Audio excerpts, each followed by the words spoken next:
Good evening, everybody. Welcome to late night or after dark reflections. How y'all doing? I don't know if this is going to be a series, but I felt like I'd definitely come on. So, if you're watching me on YouTube, Twitch, Twitter, Twitter Spaces, Facebook, and even listening to me live on Wisdom, welcome in. What are we going to talk about today? Now, today I kind of talked about mind your own business, but really today's more like about how we mind our own business and can you, or do you? And that's really what I do have a guest who wants to come up and speak, but I'm not really going to take anybody just the moment because I'm just getting started. So if you're patient for a little while, listen up. I'm topic minded and I want to stay exactly to that. So good to be here. What really got me thinking about this episode, I was in reflection of today and what I talked about live on Wisdom. So when I looked at what was going on and what I wanted to speak about, and it part of it didn't come out exactly the way I intended it, but I've been kind of in and out of practice. I've been definitely going through some personal things. So to get right into it, I got to get back into the rhythm and get back into pace, especially when you're podcasting. So today, for July 18th, the Daily Stoic was titled "Each the Master of Their Own Domain." And Marcus Aurelius put it really, really well. And he said in his Meditations 8.56 says, "My reason choice is an indifference to the reason choice of my neighbor as to his breath and body. However much we've been made um, for cooperation, the ruling reason in each of us is master of its own affairs. If this weren't the case, the evil in someone else could become more harm, and God didn't mean for someone else to control misfortune." Now that's Marcus Aurelius, and he put it actually, in my opinion, very, very well. With that being said, you know, I've been listening to a lot of different conversations going on lately, and even some of my own, and how I identify, to different issues, how I identify in different codings, whether it's a situation of man versus woman or man and woman, so on and so forth. So I had an interesting discussion today about the battle of the sexes and how sometimes we talk about unnecessary disagreements or debates. Now, what I'm going to read next, along with that quote from the Daily Stoic, is Ryan Holiday's actual his view on the Marcus Aurelius' quote. And he says the foundation of a free country is that your freedom to swing your fist or fist ends where someone else's nose begins. That is, someone else is free to do what they like until it interferes with your physical body in space. The saying, this saying can work as a great personal philosophy as well. But living that way will require two important assumptions. First, you ought to live your own life in such a way that it doesn't negatively impose on others. Second, you have to be open minded and accepting enough to let others do the same. Next, can you do that? Even when you really, really disagree with the choices they're making, can you understand that their life is their business and yours is your own, and that you've got plenty to wrestle with yourself without bothering anyone else?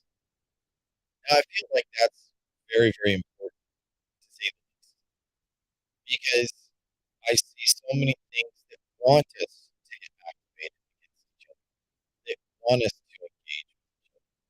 If it's not an identity of men and women, it's religion, it's culture, it's your style of language, how you speak to someone, uh, wealth or sport. The list goes on and on and on. comparative talks are all there, but at what point do we manage our own more than others? And especially in the different spaces that we operate here on podcasting, it's like what 10:41 on this motherfucker. I should be in bed. But this issue had been going on all through my mind all through today. And as I listened to many different discussions of people talking about the generalities, like what room I went into Clubhouse and finances, why do those things? The person that was heading the room, I had engaged with them before, and it came from a very jaded view of how people operate. They would constantly say, well, women always get pissed off for no reason. It would say because women have been submissive to men for so long, now they want the power.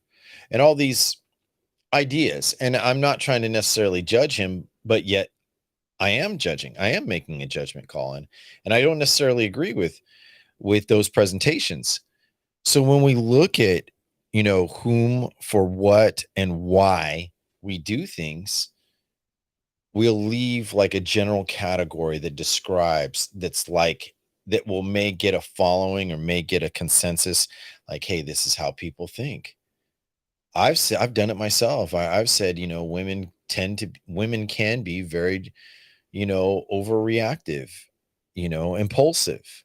So can men. There's nothing saying that the genders can't.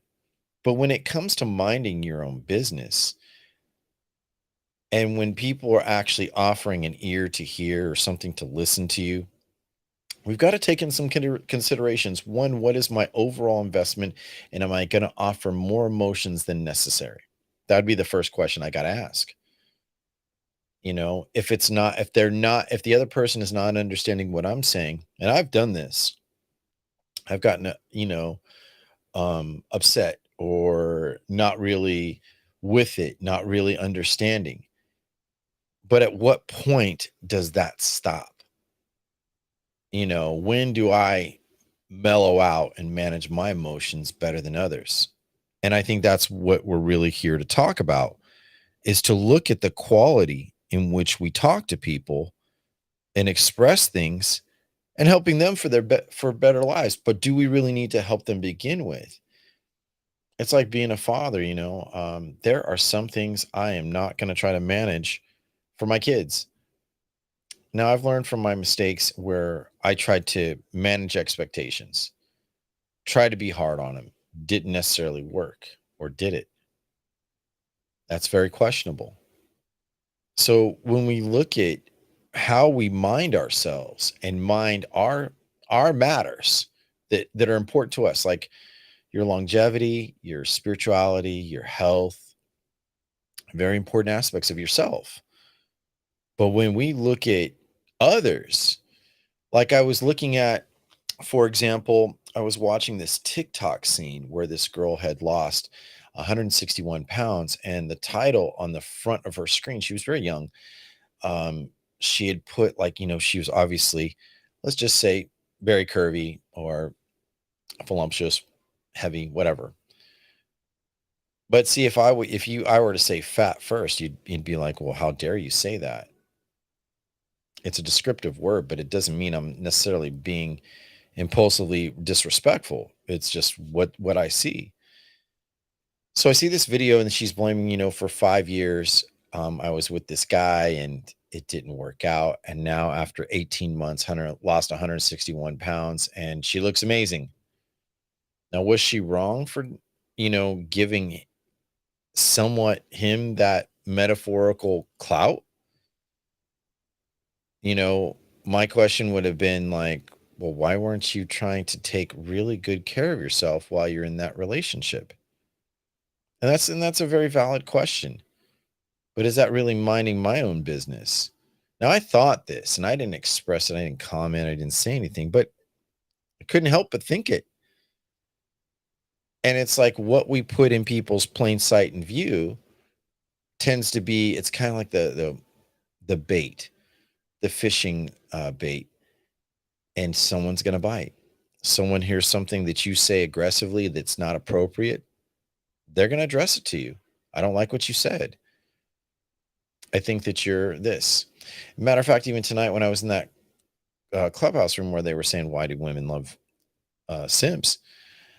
Um, and the one guy was giving these generalizations that were totally off base.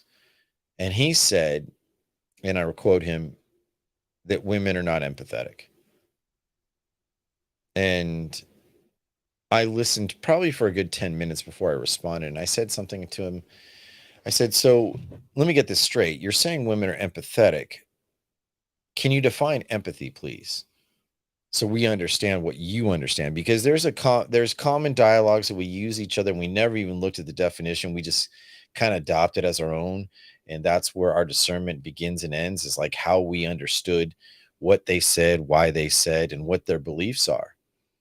Now, really isn't any of my business, but not to adjust him and put a stop to him. I wanted to know what was his line of thinking. And there were other women in the room, and the way that he was saying things was kind of like accusatory. Never once was it ever considerate, like in asking them questions. How do you feel about this? What kind of man do you strongly desire? What kind of, instead of asking the accusatory statements of women are like this, over emotional and over impulsive. Yeah. In my experience, yeah, I've seen a lot that are, but then I would have to look at my fellow man and myself. Am I impulsive? Do I have a better resolve than they do? That's an excellent question. So when it comes down to minding your own business, can I mind my own business and not be distracted by others? That's the thing, is like we could be on our way to work, we could be doing something else, doing something important, and something comes across our attention and bam, you switch. So you take a little longer in getting to work maybe, or whatever. But for how long? Then you arrive to work and you get into a heated discussion about something that someone had said that didn't set right with you, and you go into work and then you're not feeling great. But it was somebody else's matter, someone else's business, someone else's stuff. So when we look at how we use our delivery and our conversation pieces, we've got to understand why. Why do I need to engage with your matter? And this is something that I've had to address to myself. I've addressed a lot of times. I've come on to many people's shows and offer my considerations and offer my thoughts. When does it end? Or do I need to begin? That would be the firm question. Sometimes this is why when I go and listen to podcasts, um, I'm not really keen on necessarily just listening to live broadcasts. I like to listen to and think about what people say, not to necessarily judge them and put them in such a way where they have to be compartmentalized, but I'm learning from people. Maybe that's my age. I mean, in a few months I'm going to be 50. And for some reason life is really slowing down for me in pace, where I'm taking more time to listen and not taking so much time to be reactive. So it's something that I think is very, very important for any of us. But what about when it's closer to home? Your spouse, your family, they have something to say. You bring up a prosperity. Oh, that's crazy thinking. Why would you do that? Doesn't matter what the thought process is. Say like if I remember a time, and this is when my grandma was still alive. I'm here at the house and I'm doing P90X. And my mom, my grandma, my sister, and everyone in my inner circle of my family had walked in, and I thought they were gone for Yosemite for the whole day. And I was literally probably about 15 minutes away from completing my hit workout.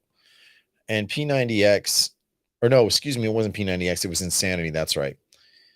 And the workout is like an hour, and let me tell you, it makes you sweat, you burn a lot of energy. I don't know how healthy it is for your joints, but hey, but I did the whole beach body thing. So they walk in, and obviously I had a gut, and I took my shirt off because it was so hot, and My grandma's laughing because she's like seeing me doing like burpees and jumping jacks all in a regimented sequence of a hit workout. And she's laughing. And then my sister, my mom, oh, he must think he's going to lose a lot of weight or he's going to get jacked. I'm doing my workout. I'm minding my own business. I didn't come in and say, wow, I guess that trip was really short. You really didn't see shit. I didn't say any of that. But when people offer their 2 cents unnecessarily, their observation, something they're not doing, is it a self-reflection of them and maybe what they could be doing, but they're not? And that really got me thinking, after that incident. And I kept on doing my workout for 20 minutes. I didn't care whether they came in the house or not. I didn't care what they were watching. I was in their way. I moved as they maneuvered through the living room, and I'm just drenched in sweat. But it was so important for me to complete what I was doing, regardless of the remarks, regardless of what they were saying. So when I look at this question, can I mind my own business and not be distracted by others? I think that takes a lot of discipline, a lot of training. And if we did mind our own business more often instead of just trying to offer our 2 cents, where would we be? How would we be as people? Let me just take a brief little break from the topic itself and just say hello to a few people that have come in and listened. Thank you so much. I've got Lainey. I've got Filipino Momcast. Thank you. Levi. Dr. Jackie, good to see you. I was just listening to you a little while ago being interviewed. Chris Wilson, I actually listened to you earlier a little bit and you were talking about, kind of staying focused. So I definitely appreciate you, Chris. Sacred Heart Media, Reem, and then of Luxello Noble. Good to see you. Antonio R. Major and Becca. Hey, good to see you, Becca. Wow, I haven't seen you in a while, but I know who you are. Oh, wait, or maybe I have you confused with somebody else. It says fur mom, happy wife, cyclist. Oh, I like that. Frustrated breaker, gold digger. I like that. Blessed and grateful, looking for a job. So greetings to those people. And if you want to follow me alive on YouTube, just find me 72 the Architect. If you look at part of my profile, you'll see the link tree. And a matter of fact, I should add this over. Yeah. Okay. So I'm adding it to my restream and I'm producing live on YouTube. So if you go find me on YouTube, it's 72 the Architect, and you should be able to find me. But my link tree, according to the my profile on Wisdom, it has all those links that you can go and check me out. So anyhow, and also tonight I just want to give a shout out. I'm really, really enjoying my mud water, so to speak. And what is mud water? Let's see. Here we go. Hopefully the camera will focus in. Mud water. It's Rubio chai, turkey tail, reishi, lucuma, valerian root, passion flower, turmeric, and others. A whole bunch of ingredients, natural ingredients, and it has no sugars. It is 20 calories per serving. So definitely check out. If you want to check out mud water, and you've been seeing it on TikTok and other places, go ahead and I'm putting a link live on YouTube, and it's also in my link tree. Click on it. You'll get a discount. I think it's $20 off your first order. So definitely check out. So let me talk just a break from the main topic at hand about this product and why I'm mentioning it. I got off coffee and I've been trying to switch to getting off soda, but I wanted to get off caffeine, really, is really what the problem was. And I needed something to help relax to at night. And then when I wake up, I love my coffee. I love that hot liquid. I'm not always a big fan of tea. So 4 or 5 months ago, when I came across mud water, I hadn't tried it. I've been seeing it. I've been hearing reviews about it. And it definitely caught my attention, so to speak. So I end up trying it. And after after 2 weeks, I would say, my concentration and my focus and my emotions just became much more balanced.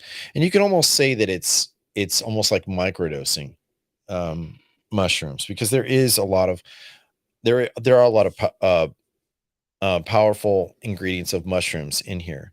But they also have, I just showed the evening formula that helps you relax and go to sleep.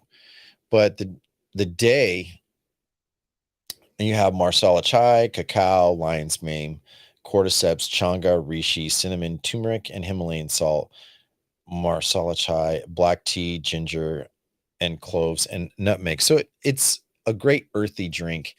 So if you want something to drink in the morning and then something at night, definitely try it out. Anyhow, now that I've taken a break from that, definitely appreciate live listeners. Let's see. I have one actually watching me on YouTube. Thank you so much. But getting back into it and minding our own business, I think it's easier to try to add your attention to others by not reflecting on yourself, not doing for yourself. I hear too many times people are in the conversational pieces where they'll say, I should be doing this. I need to be doing that. And then they'll say, I want to help people, which is fine. And I think that's a great thing. Um, but when we look at how we're helping people and why we're helping people to begin with, that's a big deal. And are we equipped? Because a lot of times when we're trying to help people, we could be in our own reflective pain. And that can start to convey messages and dialogues that can be counterproductive to others. But see, because we've been through parts of struggle or a big struggle, or we've completed certain things, like some of my friends are alcoholic, they're alcoholics and they've been sober for 10 years. And they have a lot of experience in those 10 years, the mishaps, the commitments, all that great stuff. But one thing that I really, really respect about them is the level in which they live. They talk about their experience, but they don't make it where they're inescapable or perfect. They understand what is at play for their emotional sake and the experience. A lot of them say sometimes it gets harder after 10 years. The temptations are just as easy. Enough time passes by, but people want to offer their own thoughts like, oh, you should be good, whatever. But they know if I go down that road, I can go right back to the past. So when we look at how we integrate ourselves with others, especially like when we're dealing with family, I've heard people talk about their traumas with family. Why I have a deep question. Why is it that with our families, we are so burdened, you know? And like I did have a small breakdown this weekend. I saw my daughter for the first time in months. It hurt. It hurt because I missed her so much because I knew that she's an integrated part of my life. But then as I was talking to others about my situation, and it's just like, you just got to give time and space. You got to let go. And of course they offered their 2 cents and their advice. And I appreciate that.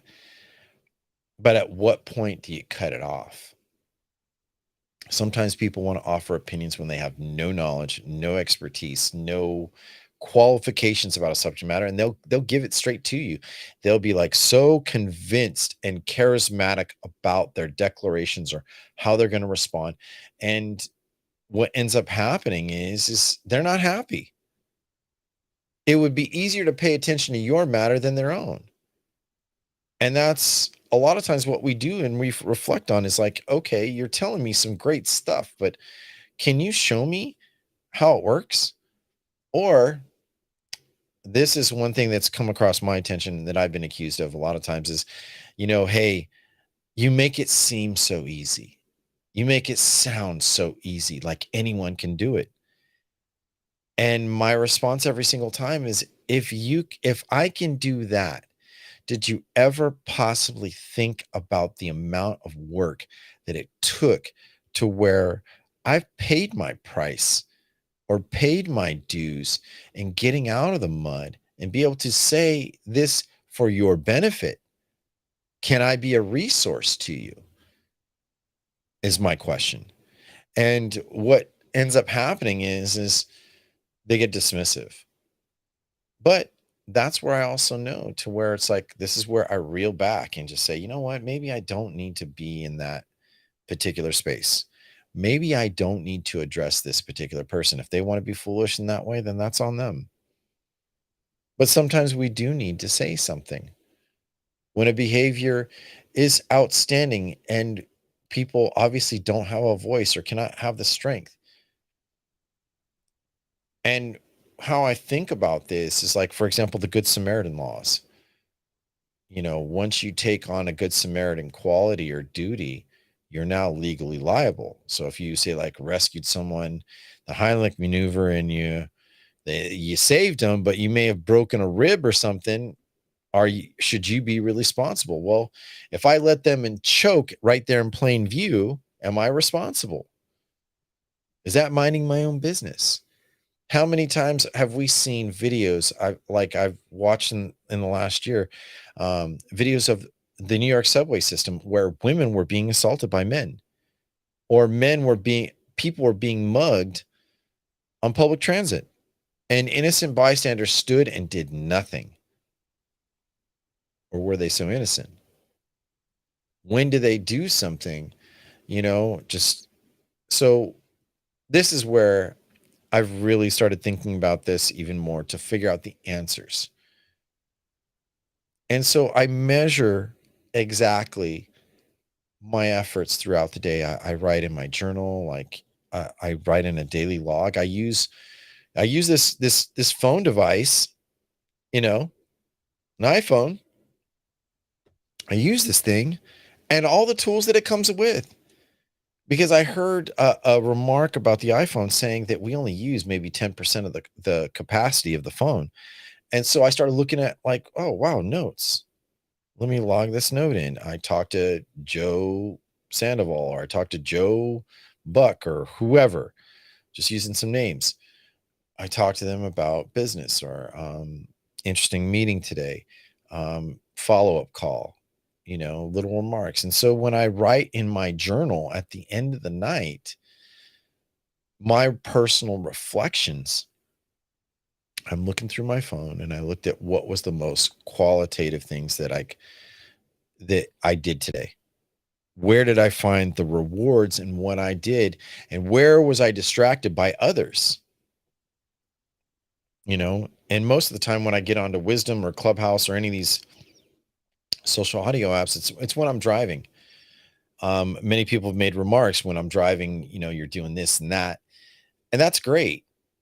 It fills in the time, because let me tell you, the amount of hours that I've spent on the road sometimes, especially on the California freeways or the country roads when I do my business, it can be tiring and you can get hypnotized by the road. So I try to talk and keep me acclimated and activated. But there's a sense of point where I can't always have that. I need to have my quiet reflection.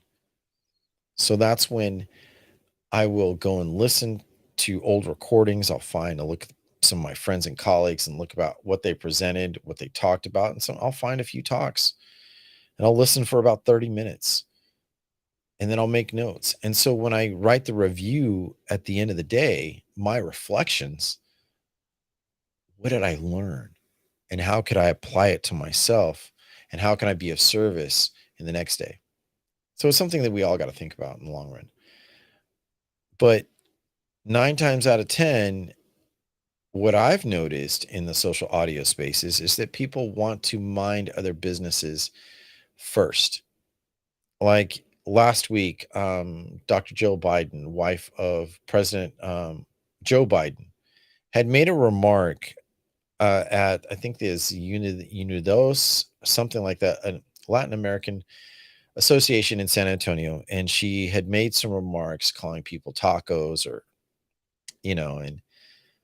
and she didn't mean it. And she tried to refer to some things culturally friendly that may have been associative, but I think she was just using filler words. People took offense to the way that what she was saying and why she was saying it. Should I get upset about what she's saying, being, a Mexican American man? Not necessarily. Where we give people passes when they misrepresent us, and then The other story was hot last week was how Tyga had made a parody or a satire song, rap song that aggravated people and misappropriated, misrepresented Mexicans, and Mexicans are like, oh no, you shouldn't have done that. And even black folk have also said the same. You shouldn't have done that, but he did it anyway, and he got publicity. He made money. He's making money off of that attention. The more you talk, hey, guess what? We see it in politics all the time. Like, what's the famous thing right now here in California? I have seen, like lately, because it is midterm elections, for example, let me pull it up. Let's see, Prop 27 in California 2022. So, what is it? Now, what do we know? Let's see, Prop 26, California's sport. It's all about sports betting. Now, we know, I can tell you that Prop 27 is to promote some style of gambling. Now, Indian tribes, native tribes, indigenous tribes, they have built casinos on their properties, on their reservations, and they've made money. Matter of fact, I know a friend of mine, he gets like, I think it's like 250,000 a year, not even working. He gets it because he's a tribal member and the casino's on his tribal lands. Makes that money, 250,000 for doing nothing. Crazy, right? But that's what's helped him and his family thrive and survive. So is he wrong? So when we look at Prop 27, what does it actually say? Well, it talks about to block or to admit online gambling in the state of California. Should it be legal? And the interesting thing, when you see the commercials, they literally show how two opposing tribes say this will help us fight homelessness, and this one will defeat the Indian gaming nations in California. So they're both arguing the same thing against each other, but it's supposed to be for their people and others. Who's minding whose matters? Who's misrepresenting who? These are great, great questions. So let me just take a quick gander and look and see who's come into the room. Olga Ponce, greetings, welcome in. Lois, good to see you. Curtis J, Levi, Danny Nobles, and yeah, let's see who else. And Luxol Noble and John Laney and the others that I've already mentioned. Thank you so much for coming in. So anyway, getting back to it, when we look at what we manage, and I want people to be happy. But it goes back to this saying that this one lady said something, when people want you to succeed, but when you get successful, a lot of those same people want to tear you down. They don't want to be envious. They want to know why aren't they getting the same opportunity that you are? So we turn to criticism, evaluations, and judgments, and we look at how people treat each other. And I find that very, very interesting. Because if I'm so concerned about, like, I was just talking to my girl about this yesterday. I was basically saying, when all these people, including yourself, have talked about like Jeff Bezos, Bill Gates, and all these guys that are doing some really bad things and great things all the time, I really appreciate what they do, how they've achieved success. I don't want to down talk them at all, because the minute that I throw shade on their success, I'm throwing it also on myself. Because if I'm there, and you know what? And people, they tune in that dial. If Elon Musk came on stage, or Bill Gates, or Jeff Bezos came to a stage and started speaking, I can guarantee you that people are going to flip on their phones real quick, start recording, and hang on to every word. And why is that? They've reached that success point. Like, hey, I can do what I want. I have that money, and how much more do I need? Very important. But see, we're so eager to tell those wealthy people how they should spend their money and how they need to give it because I'm not successful like them. It's very important. I don't hate that, because you know what? When I get to that success point myself, do you think I'm going to be so eager to give all my wealth. I mean, and there's these crazy things in politics that say, that are huge propaganda points, like the wealthy should have to give, at least 15 to 20% of their profits to the poor. It's questionable. Now, I notice there is disparaging things where there is a big indifference between the wealthy and the poor right now. Is opportunity fair to us all? Really, is it? Is there plenty of opportunity? Are we going to criticize each other? If I'm really paying attention to what I do best and how I do it, do others really matter? I don't know. Very subjective question. They matter to the point that I need. Now, I am very charitable. I'm not somebody who just like, oh, I don't care about the poor or homeless. I do. But if I'm not doing my job, I look at my kids, I look at my life. Where's my happiness? Where have I been? If I'm always in service to just to serve others and I gave away my wealth, then what am I? It doesn't make any sense. It's fun and games until you're in that position, is what I think. It's fun and games when we think that we need to tell somebody high on the castle because they have so much power for what they can do and where they can do it, that we have to, by popularity, bring them down. They are like Darth Vader. They are the evil empire. Dun, dun, dun, dun, dun, dun, dun. You know what I mean? But are they really? I see more people selling out and giving away to their monopolies because it's just easier. But see, if I start minding my own business and I start paying attention, like I get up early in the morning, like I'm going to get up at 5 tomorrow morning, and I'm going to get up, and you know what I'm going to do? I'm going to spend 30 minutes of Spanish and 30 minutes of learning Arabic, learning two languages similar in sounds, because I want to. I want to speak to my friends that are from Libya and my friends that are from Saudi Arabia and Kuwait and Jordan. I have, and Egypt. I find very intriguing people from around the world. Why not? I also want to learn how to speak Spanish better. I don't speak Spanish fluently. I don't.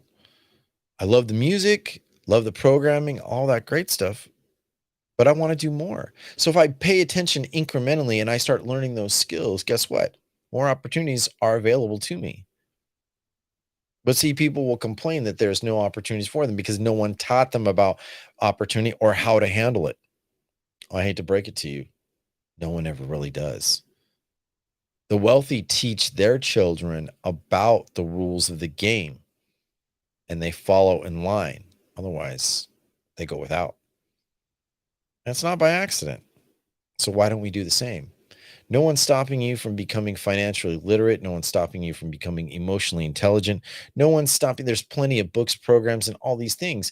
But see, we always want to tell somebody how they should be. I heard this in a phrase, or I heard this in passing. I heard this from somebody of that these are the right things to do. For example, gut health. Let's just take one thing physical.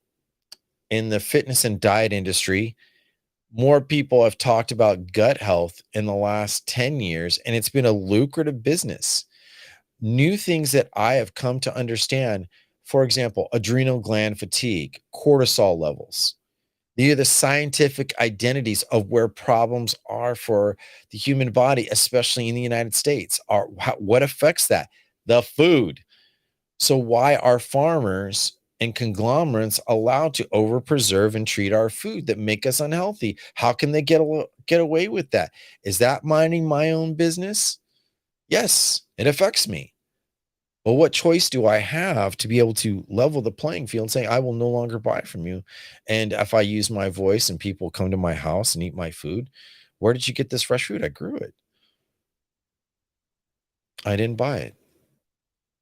If they say, well, where's the bread? Sorry, I don't eat bread. Don't eat rice.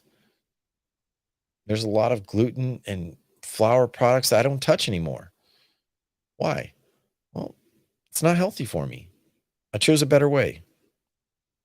My guests could complain, but most of the time they won't, you know. But the thing is people want that hospitality and entitlement automatically according to their attendance. And is that really minding their own business? No, they're a guest. Have your manners, understand your place. I appreciate for where you've come and how you handle yourself. Please and thank you are common passing phrases that we use with my friends, with my inner circle. Thank you very much. I appreciate your time. Enjoy. My hard work affords me to be able to share my prosperity. But see, when you're not prosperous, people, they get like in a conglomerate and they just want to tear everything and everything else that's successful beyond them, and they just want to tear it down and say, no, screw you, you're responsible for this. You're responsible for my high gas prices. Of course. And you hear the doomsday preppers and they're just like constantly talking about, I need to put away, I need to create a storm cellar, I need to create like dry goods, save this food. So if you went back 150 years, people were storing up food regardless of pandemics or maybe the notion that the world might end. But see, we're so eager to pass on information, things that we hear, and not validate them or verify them. So then they become like a questionable thing, like whom and what do we understand? Did I hear just hearsay? Oh, remember, here's a perfect example. And I gotta love this one. I remember when COVID first hit, like in the beginning of February, toilet paper ran out in all grocery stores and Costco's. You couldn't find any. People were hoarding it. And so, like, I remember going into Costco in the beginning of February, early March, and when they did get water or they did have toilet paper, they go one package per customer. That's it, per membership. So if you had two members on the same card, they were only going to sell you one. And people were losing their damn minds about not being able to wipe their ass or use tissue. But then it started on food. People were just didn't want to be cooped up. They didn't want to be isolated. Got the time off, not working. How am I going to pay my bills, my electric? And then the government had to take action so that they couldn't get evicted, but yet they needed to protect the landlords and the homeowners who are renting out those properties. And they're still recovering. There's a lot of people that are financially hurt and destitute because they invested in the industry of real estate and they make their money by renting out properties, multi-living complexes. And when they couldn't evict and they weren't getting their full money, is it their right to kick people out? Absolutely, it's their right. Is it the ethical right thing to do? That's a question. And so people would get in these debates about, the government should give us stimuluses and money. Of course they should. Of course they should. But doesn't mean they always will. And the timing. And then we complained about, what really ticked me off was like you see like American Airlines and several of the big corporations get billions of dollars, millions.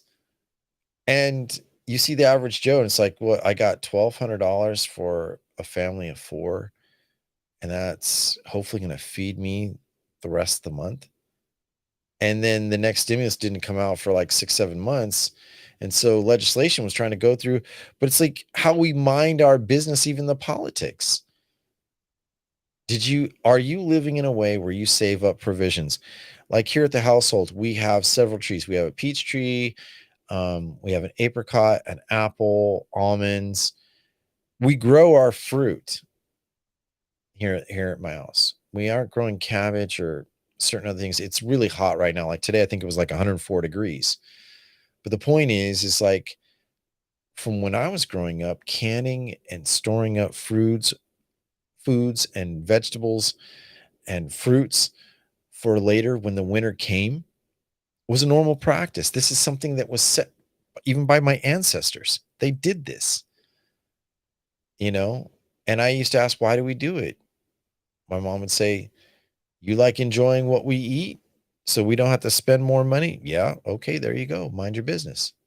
This is our business. This is taking care of who we are.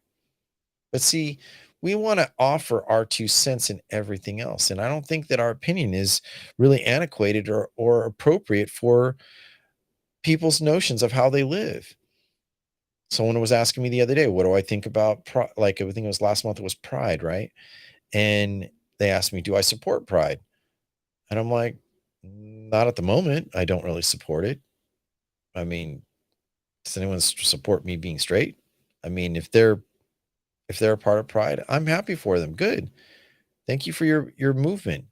It does justice for you. Doesn't necessarily do injustice for me, but it's not something that I will go like, oh yeah, hey, I need to go join your parade. But can I respect people that celebrate it? Yes. So if that's support, then great. But if you expect me to like wave of where, say, like friends of mine were asking me in Clubhouse, why aren't you posing the rainbow flag on my profile just in support of Pride? I'm like, it's not necessary. I can talk to you, I can appreciate you.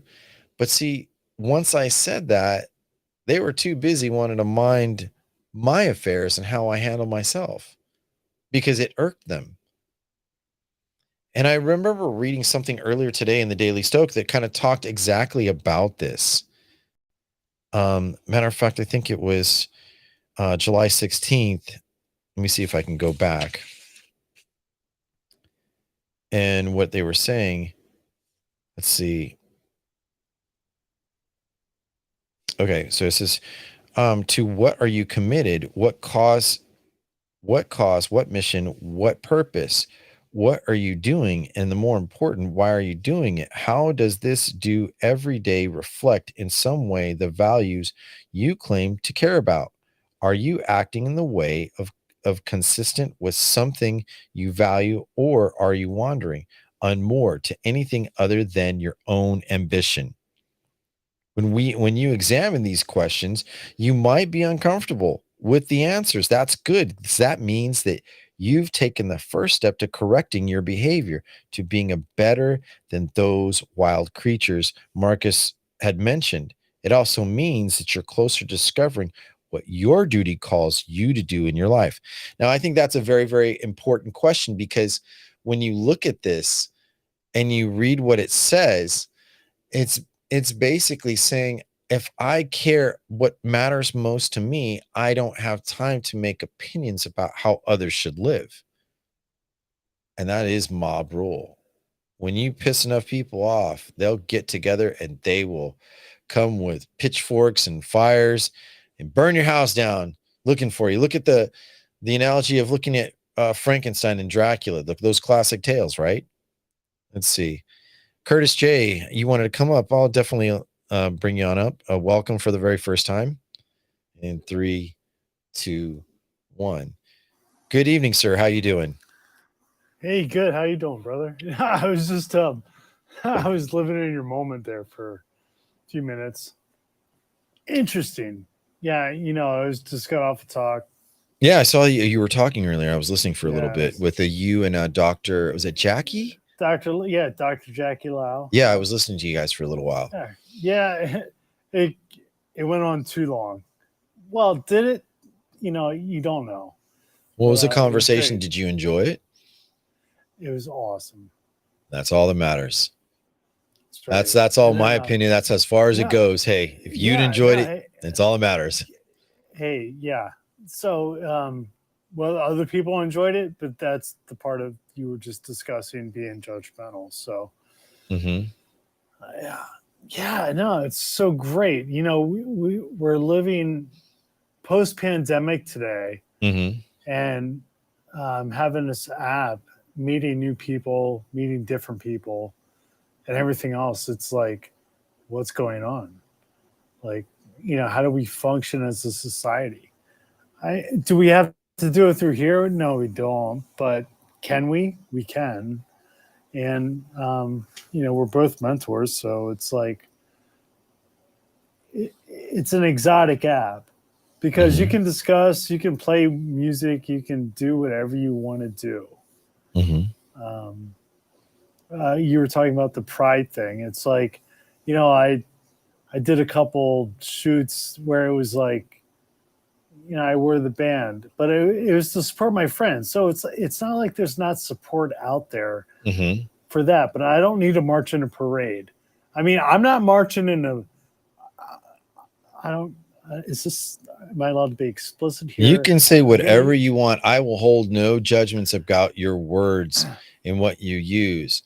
As long as you're respectful for yourself and the host, that's all I care about, Yeah, no, that I mean, I'm only asking ahead of time. So yeah, no problem. I'm not marching in a pussy parade in DC. Like I get it. I mean, are we gonna offend people? Probably. But I don't even know where I wanted to go with that. But I think what you wanted to say. It was an example. Yeah. It was an example. Like we can do all this and that, and I mean, we all love each other. I mean, truly, it comes down to that. Mm-hmm. And considering the fact that we're listening to each other, and we listen to our acceptance or objections. But I liked what you were going into, what you were talking about earlier. It was just like I woke up today. I didn't want to do anything today. I was just I don't have to do anything today. But then I was like, let me go back in and refill this conversation that I had before, and other conversations that I had that Dr.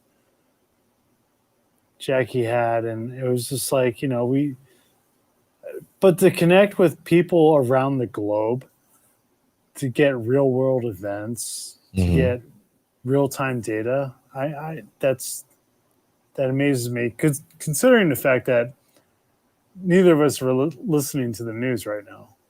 Mm-hmm. So I'm not giving away to our conglomerates or to the conglomerates. It is what it is. Yeah. I'll let you talk. You're the host. No worries. No, I'm giving you fair space to express yourself according to the topic, and that's fine because I'm not here to make anyone feel uncomfortable. And and that the reason why I use the pride example, it's not to make my friends that are a part of the LGBT community feel uncomfortable, but it's like when they understand me, I can go through their conversation. I'm not looking to be objective. I'm not, looking to be controversial with them. I support them as people. Do I see their identity? Yes, but because you were talking about the heterosexual subject. I mean, it's like I am, and they all respect that. Doing all those different things, and it's interesting because most people would say, "Oh, well, you're wearing this band because of this, or you're wearing this necklace because of that." I'm like, or this ring because of this, whatever else, et cetera, et cetera. I'm like, wait a second, man. I'm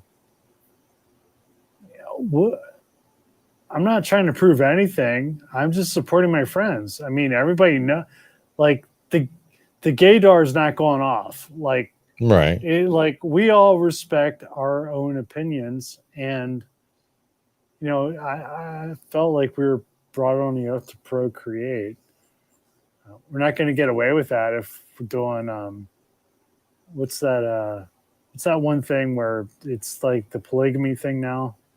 Oh, polyamory. Yeah, polyamory. I just got out of that relationship. That was tough.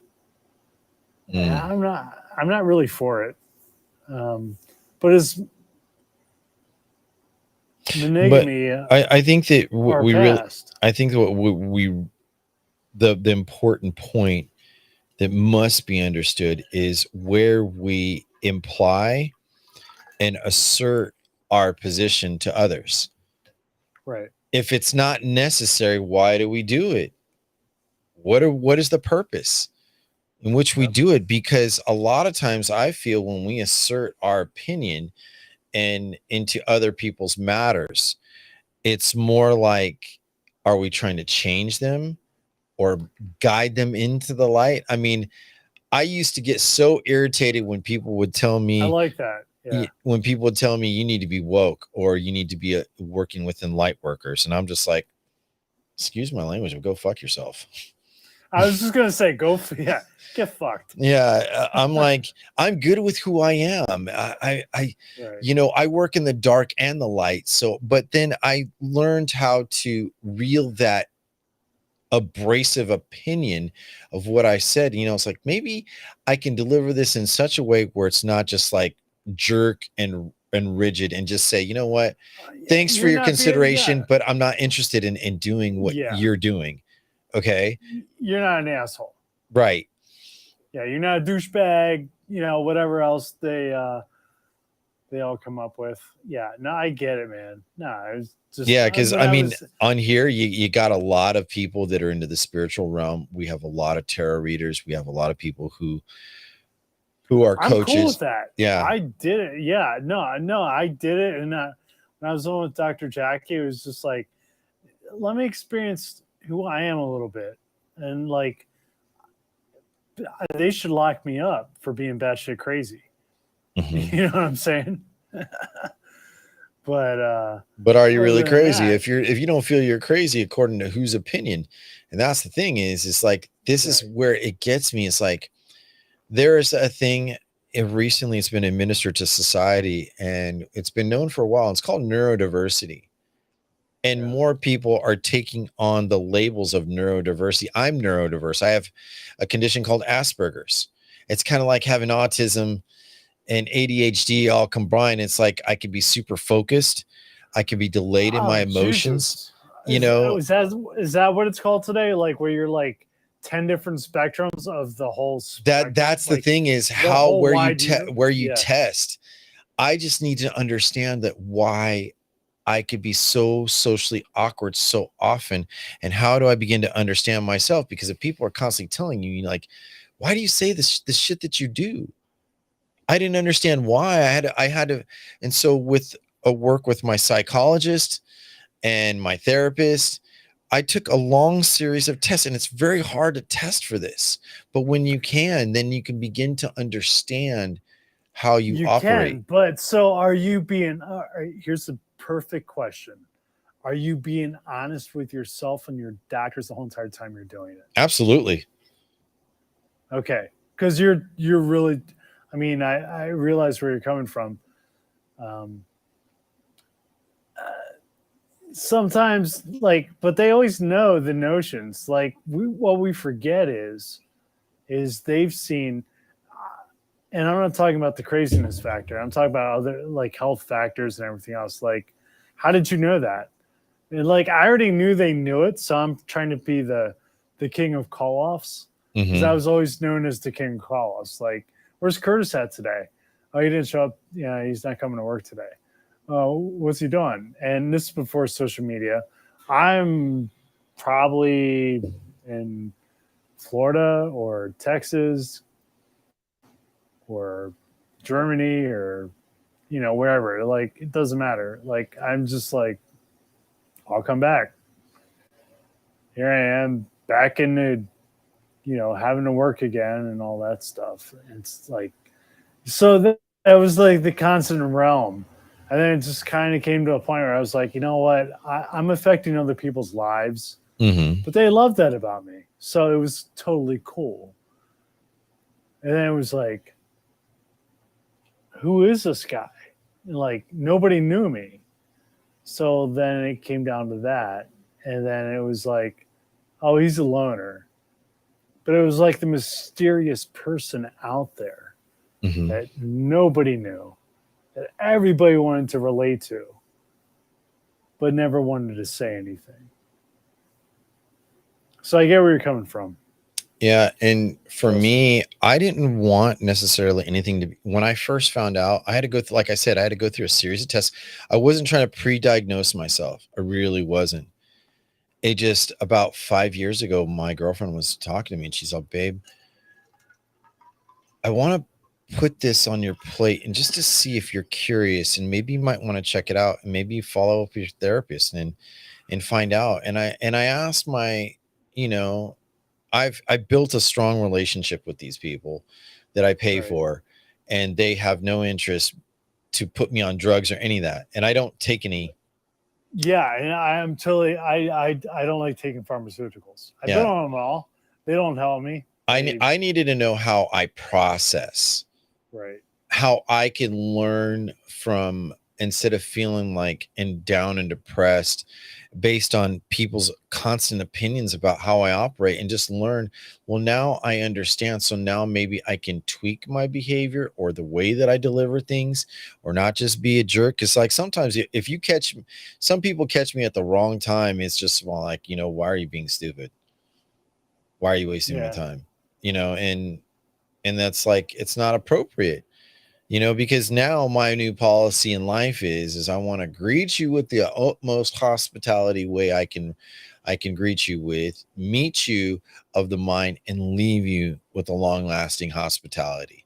I would rather attract people than detract people, but I'm not Which is always the in, spirituality portion of it. yeah, and I'm just not interested in following everyone's cause, but I like learning from other people, and I'm good with that. Sure. And But you that's, also want to be a leader. yeah. Well, I don't know if I That's wanted to different. be a leader, but I kind of became one out of my crafted experience in life. So, Yes. There's nothing wrong with that. yeah, because I've So met a lot of people I think that, we're in the same. yeah, I think, I think. go ahead. Yeah. I'm sorry. I think Yeah. you're, No, I well, think we're in. you know what, Curtis, I got to tell you something. If I'm speaking and you're interjecting and I can't get my clear thought out, that makes it a very difficult conversation. And I'm doing it to you. Gotcha. So I'm going to slow down and I'm going to hear you out. And then I'd ask you to reciprocate that same style of message. Absolutely. Is that fair? Fair enough, brother. All right. Go ahead and speak your piece, because I'm listening. No, it's just action. It's just kind of like, I agree. It's that assertion of agreeance, acceptance. I mean, for me, that's the way it is. I know I only have another minute left on here. No worries. But there's so many people out there today that can benefit from our conversation that we just had, which is what is amazing. And that's what I love about this app, because when it's broadcasted and rebroadcasted, it's kind of like every production studio. So I'll leave it at that. Thank you so much. I definitely appreciate it, and you coming up. And I know you're brand new to wisdom, so I'll be looking out for your talks and seeing what you have coming up in the next whatever couple days, or I don't know how often you plan to come on, but I definitely appreciate you coming on up. Yeah, thanks. Try to generally do Tuesdays. Okay. Just because it's an easier day for me, but I'm willing to go on every day. Okay. I'll take that in consideration. I usually go on Mondays and Wednesdays with my Rise and Grind, and then I also do another show called Man to Man Voices and Stories. So I do talk about that, as well as Strong Father, Strong Daughter, which I'm trying to write this next script for that, and that's just some of the announcements.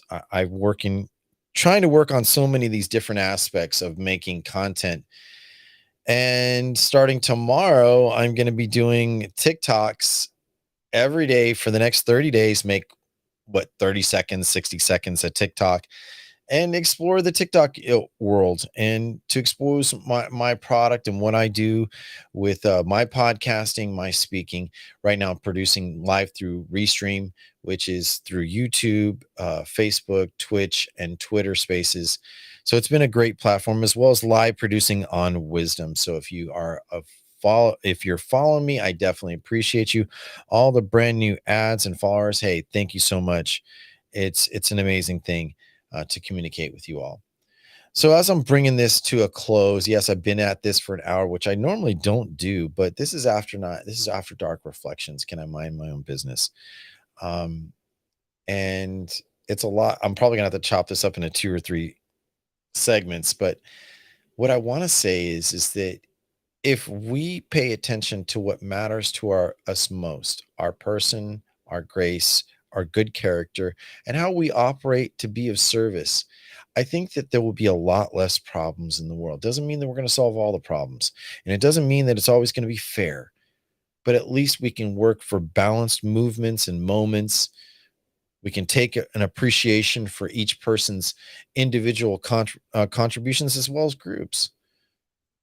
But having an opinion and not being distracted by others is very important. It's an important discipline, and you've got to train it every day.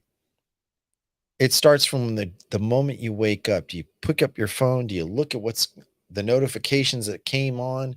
Or do you turn on the news? I'm trying to get right back into my discipline of no phone, no television, just get up, go for a walk, get into my reading, make my broadcasts, go about my day, and be fulfilled in the daily work that I invest into. Because I know I've gotten myself in dramatic conversations that I didn't have no business in and left a bad taste on somebody's mouth. I've done that, not above all that. And now that I reflectively look at it, I apologize to those who I have offended, sincerely. But when we look at how we operate, what we operate with, I think that's the most important thing that we can do for each other. We can stop and just offering our 2 cents all the time. We can listen and carefully choose how we're reacting to each and every person. Mary, you're going to be my last guest. I'll allow you 5 minutes. So hopefully, it's getting late. It's 11:42, so I do need to go to sleep pretty soon. But I definitely want to at least give you the respect and see what you have to contribute. All right, I just Mary. wanted to say, Jason, I'm not even going to take 5 minutes. Listen, we all fuck up, okay? We all say things, and it's just in that moment, and we all forgive each other. We're all friends, so don't worry about it. Oh, yeah. Thank you so much, Mary. I definitely Okay. appreciate that. So, we all offend someone. I'm sure I've done it. Everybody has. Mhm. So it's okay. There's Yeah. always forgiveness. So don't worry about it, Jason. A Go to lot sleep. of time yeah, a lot of times I don't worry about how I offend people. But however, here is that big but.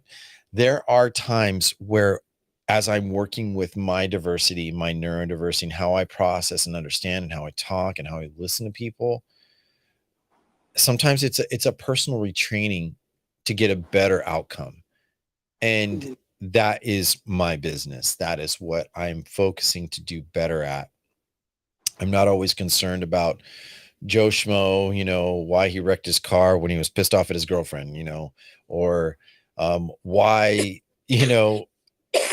who got divorced for whatever reason. I'm not always curious about people's debacles, but I can be considerate in my reactions.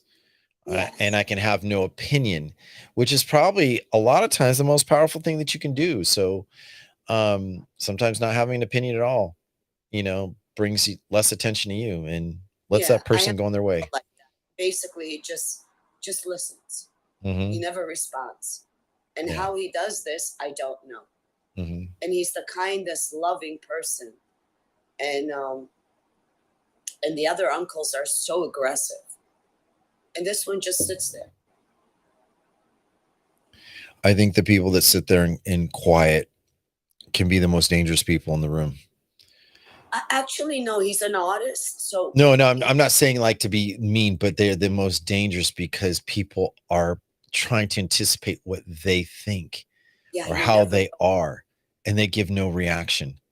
No, you never know what he's thinking. Mhm. But I gotta say, because of him, I did learn a lot about art, and I eventually did become an artist at one point in my life.